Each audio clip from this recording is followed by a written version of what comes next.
सिद्धलक्ष्मी स्तोत्रमु। अस्य श्री सिद्धलक्ष्मी स्तोत्रमन्त्रस्य हिरण्यगर्भऋषिः अनुष्टुप् श्री महाकाली महालक्ष्मी महासरस्वत्यो देवताः श्रीं बीजं ह्रीं शक्तिः क्लीं कीलकं मम सर्वक्लेशपीडापरिहारार्थं सर्वदुःखदारिद्र्यनाशनार्थं सर्वकार्यसिद्ध्यर्थं श्री सिद्धिलक्ष्मी स्तोत्रपाठे विनियोगः। अध ध्यानम्। ब्राह्मीं च वैष्णवीं भद्रां षड्भुजां च चतुर्मुखीं त्रिनेत्रां खड्गत्रिशूलपद्मचक्रगदाधरां पीताम्बरधरां देवीं नानालङ्कारभूषितां तेजःपुञ्जधरीं श्रेष्ठां ध्यायेद्बालकुमारिकाम्। अधस्तोत्रम्।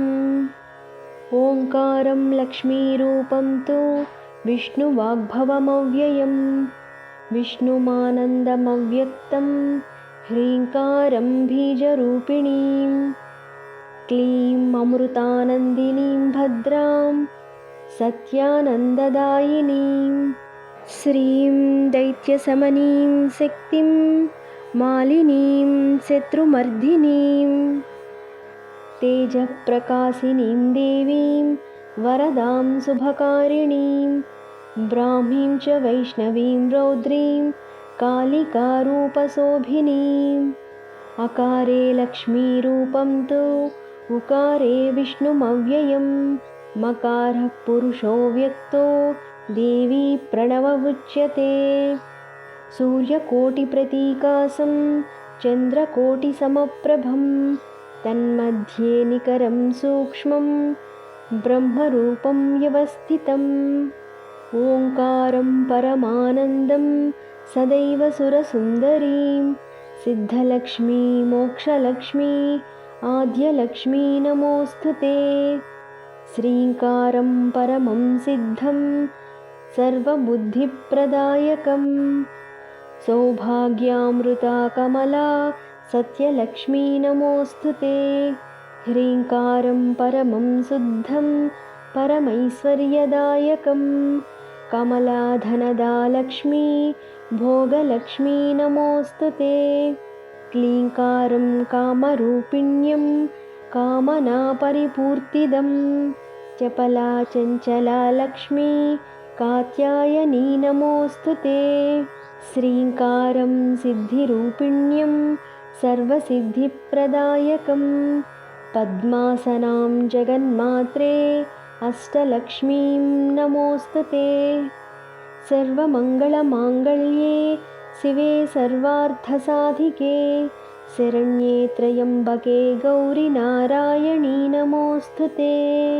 प्रथमं त्र्यम्बका गौरी द्वितीयं वैष्णवी तथा तृतीयं कमला प्रोक्ता चतुर्थं सुन्दरी तथा पञ्चमं विष्णुशक्तिश्च षष्ठं कात्यायनी तथा वाराही सप्तमं चैव ह्यष्टमं हरिवल्लभा नवमं खड्गिनी प्रोक्ता दशमं चैव देविका एकादशं सिद्धलक्ष्मीर्द्वादशं हंसवाहिनी। अधफलश्रुतिः। ये तत्स्तोत्रवरं देव्या ये पठन्ति सदा नराः सर्वापद्भ्यो विमुच्यन्ते नात्र कार्या विचारणा। एकमासं द्विमासं च त्रिमासं च चतुस्तदा पञ्चमासं च षण्मासं त्रिकालं यः सदा पठेत् ब्राह्मणः क्लेशितो दुःखी दारिद्र्यभयपीडितः जन्मान्तरसहस्रोऽर्थैर्मुच्यते सर्वकिल्बषैः दरिद्रो लभते लक्ष्मी मपुत्रः पुत्रवान् भवेत् धन्यो यशस्वी शत्रुघ्नो वह्निचौरभयेषु च शाकिनीभूतवेताल सर्पव्याघ्रनिपातने राजद्वारे सभास्थाने कारागृहनिबन्धने ईश्वरेण कृतं स्तोत्रं प्राणिनां हितकारकं स्तुवन्तु ब्राह्मणाः नित्यं दारिद्र्यं न च बाधते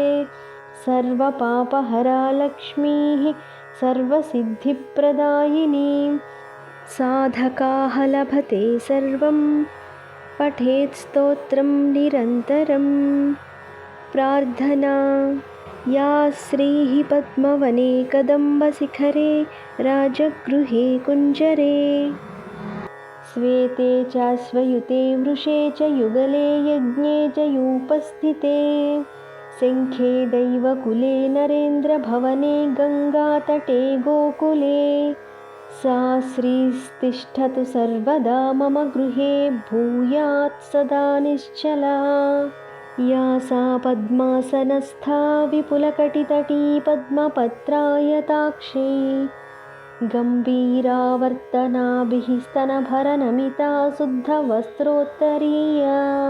लक्ष्मीर्दिव्यैर्गजेन्द्रैर्मणिगणखचितैः स्नापिता हेमकुम्भैः नित्यं सा पद्महस्ता मम वसतु गृहे सर्वमाङ्गल्ययुक्ता इति श्रीब्रह्मपुराणे ईश्वरविष्णुसंवादे श्रीसिद्धलक्ष्मीस्तोत्रं सम्पूर्णम्।